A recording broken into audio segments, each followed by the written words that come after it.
सबसे पहले जिस ख़ानदान ने हिजरत की वह हज़रत सैयदा उम्मे सलमा का ख़ानदान था। आपका शोहर और आपका बेटा और हज़रत उम्मे सलमा। जब हज़रत उम्मे सलमा के शोहर अपनी बीवी और अपने बेटे को लेकर मक्का से रवाना हुए तो इनके कबीले वालों ने, हज़रत उम्मे सलमा के कबीले वालों ने रास्ते में ही हज़रत उम्मे सलमा को पकड़ लिया और कहा कि तू यहाँ से हिजरत करके कहाँ जा रही है? एक तो तुम मुसलमान हो गई, बाप दादा के दीन को तुमने छोड़ा, अब दूसरा तुम इलाके से बगावत करके यहाँ से छोड़ कर जा रहे हो।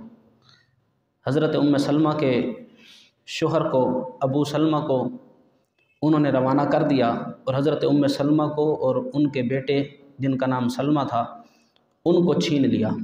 अब हज़रत उम्मे सलमा रज़ी अल्लाह ताला अन्हा रात दिन रोती थी और एक पहाड़ पर जाकर बैठती थी। 1 साल तक रोती रहीं, पूरा साल। और पहाड़ पर बैठकर उन राहों को देखती थी कि जो रास्ते मदीनतुल मुनव्वरा की तरफ जाते थे। हज़रत उम्मे सलमा औरत का नाम है और हज़रत सलमा, हज़रत अबू सलमा उनके खामद का नाम है।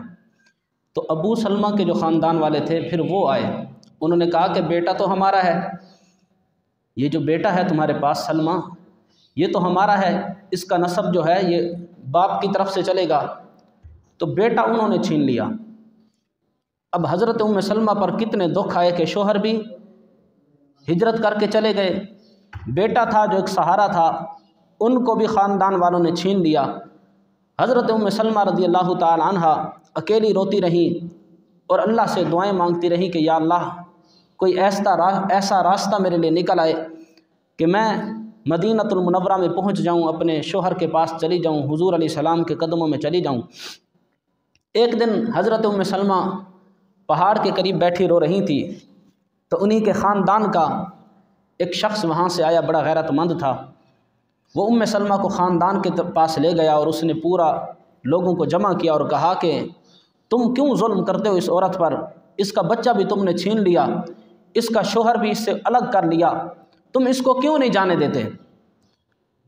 फिर उसके बाद हज़रत उम्मे सलमा रज़ी अल्लाह ताला अन्हा को उनके ख़ानदान वालों ने मदीना की तरफ रवाना किया। तो हज़रत उम्मे सलमा का जो बेटा था हज़रत सलमा, जब लोगों ने बेटे को बाँह से छीनने की कोशिश की थी उस वक्त इस बच्चे का बाजू भी टूट गया था, बाजू भी टूट चुका है। अब उसी दुख और तकलीफ़ में हज़रत सलमा का विसाल हो गया, फोत हो गए। कुछ दिनों के बाद हज़रत अबू सलमा का भी विसाल हो गया। अब हज़रत उम्मे सलमा रज़ी अल्लाह ताला अन्हा इस्लाम की खातिर कितने दुख बर्दाश्त किए।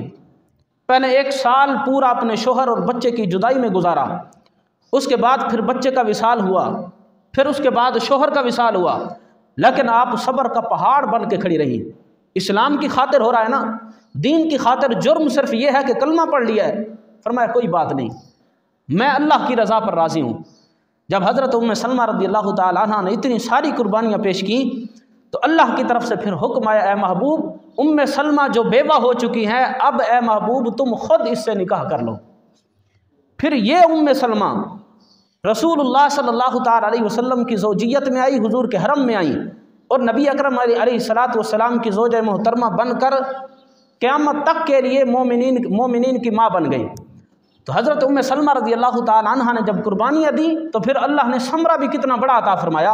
हज़रत उम्मे सलमा रज़ी अल्लाह ताला अन्हा को ये इतनी बड़ी फजीलत मिली कि अल्लाह तबारक व तआला ने उनको रसूलुल्लाह की ज़ौजियत में कबूल फरमा लिया।